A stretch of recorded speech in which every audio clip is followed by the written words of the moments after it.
नमस्कार, स्वागत है आपका डोडल टाइम्स में। मैं हूं आपके साथ गरिमा अग्रवाल। हिंदू धर्म में एकादशी तिथि का विशेष महत्व होता है। हर माह में 2 एकादशी तिथि होती है, कृष्ण पक्ष में और एक शुक्ल पक्ष में। साल भर में कुल 24 एकादशी तिथि होती है। मार्गशीर्ष मास के शुक्ल पक्ष की एकादशी तिथि को मोक्षदा एकादशी के नाम से जाना जाता है। मोक्षदा एकादशी और गीता जयंती एक ही दिन पड़ती है। इस दिन भगवान कृष्ण ने महाभारत में अर्जुन को भगवद गीता का उपदेश दिया था। माना जाता है कि इस दिन उपवास रखने और भगवान कृष्ण की पूजा करने से सभी पापों से मुक्ति मिलती है और पूर्वजों को स्वर्ग तक पहुंचाने में मदद मिलती है। मोक्षदा एकादशी की तुलना मणि चिंतामणि से की जाती है। मान्यता है कि इस दिन पूजा अर्चना करने से और उपवास रखने से सभी मनोकामनाएं पूर्ण होती है। मोक्षदा एकादशी का अर्थ है मोक्ष प्रदान करने वाली एकादशी। इस एकादशी का उपवास करने से व्यक्ति को मृत्यु के बाद मोक्ष प्राप्त होता है। इस दिन भगवान श्री कृष्ण ने अर्जुन को गीता का उपदेश दिया था, इसलिए मोक्षदा एकादशी का महत्व और बढ़ जाता है। जितना पुण्य हजारों वर्षों की तपस्या से मिलता है, उतना ही फल सच्चे मन से इस व्रत को करने से मिलता है।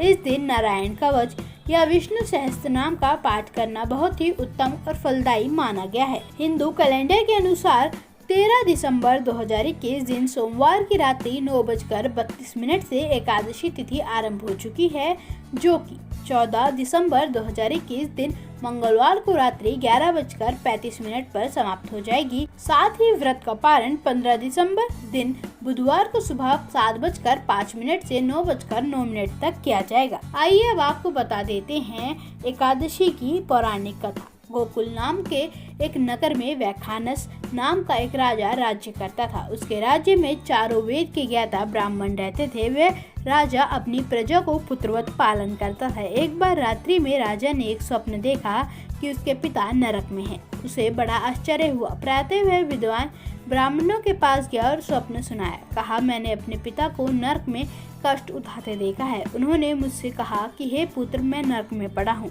यहाँ से तुम मुझे मुक्त कराओ। जब से मैंने ये वचन सुना है, तब से मैं बहुत बेचैन हूँ। चित्त में बड़ी अशांति है। मुझे इस राज्य, धन, पुत्र, स्त्री, हाथी, घोड़े आदि में कुछ भी सुख प्रतीत नहीं होता है। मैं क्या करूं? राजा ने कहा, हे ब्राह्मण देवताओं, इस दुख के कारण मेरा शरीर जल रहा है। अब आप कृपा कर कोई तप, दान, व्रत आदि ऐसा उपाय बताइए जिससे मेरे पिता को मुक्ति मिल जाए। उस पुत्र का जीवन व्यर्थ है जो अपने माता पिता का उद्धार ना कर सके। एक उत्तम पुत्र जो अपने माता पिता तथा पूर्वजों का उद्धार करे, वह 1000 मूर्ख पुत्रों से अच्छा होता है। ब्राह्मणों ने कहा, हे राजन, यहाँ पास ही भूत, भविष्य, वर्तमान के ज्ञाता पर्वत ऋषि का आश्रम है। आपकी समस्या का हल वे जरूर करेंगे। यह सुनकर राजा मुनि के आश्रम पर गया। उस आश्रम में अनेक शांतचित्त योगी और मुनि तपस्या कर रहे थे। उसी जगह पर्वत मुनि बैठे थे। राजा ने मुनि को साष्टांग दंडवत किया। मुनि ने राजा से कुशलता का समाचार पूछा। राजा ने कहा, महाराज, आपकी कृपा से मेरे राज्य में सब कुशल है, लेकिन अकस्मात मेरे चित्त में अत्यंत अशांति होने लगी है। ऐसा सुनकर पर्वत मुनि ने आंखें बंद की और भूत विचारने लगे। फिर बोले, हे राजन, मैंने योग के बल से तुम्हारे पिता के कुकर्मों को जान लिया है। उन्होंने पूर्व जन्म में कामातुर होकर एक पत्नी को रति दी, किंतु सौत के कहने पर दूसरी पत्नी को ऋतुदान मांगने पर भी नहीं दिया। उसी पाप कर्म के कारण तुम्हारे पिता को नरक में जाना पड़ा। तब राजा ने कहा कि आप इसके लिए कोई उपाय बताएं। मुनि बोले, हे राजन, आप मार्गशीर्ष एकादशी उपवास करें और उस उपवास के पुण्य को अपने पिता को संकल्प कर दे। इसके प्रभाव से आपके पिता की अवश्य ही नरक से मुक्ति होगी। मुनि के वचन सुनकर राजा महल में आया और मुनि के कहने पर कुटुंब के साथ मिलकर मोक्षदा एकादशी का व्रत किया। इसके उपवास का पुण्य उसने अपने पिता को अर्पण किया। इसके प्रभाव से उसके पिता को मुक्ति मिल गई और स्वर्ग में जाते हुए वे पुत्र से कहने लगे, हे पुत्र, तेरा कल्याण हो, कहकर स्वर्ग चले गए। मार्गशीर्ष मास की शुक्ल पक्ष की मोक्षदा एकादशी का जो व्रत करते हैं, उनके समस्त पाप नष्ट हो जाते हैं। इस कथा को पढ़ने या सुनने से वाजपेयी यज्ञ का फल प्राप्त होता है। यह व्रत चिंतामणि के समान सब कामनाएं पूर्ण करने वाली बताई जाती है तथा मोक्ष देती है। आइए अब आपको बता देते हैं एकादशी के पूजन की विधि।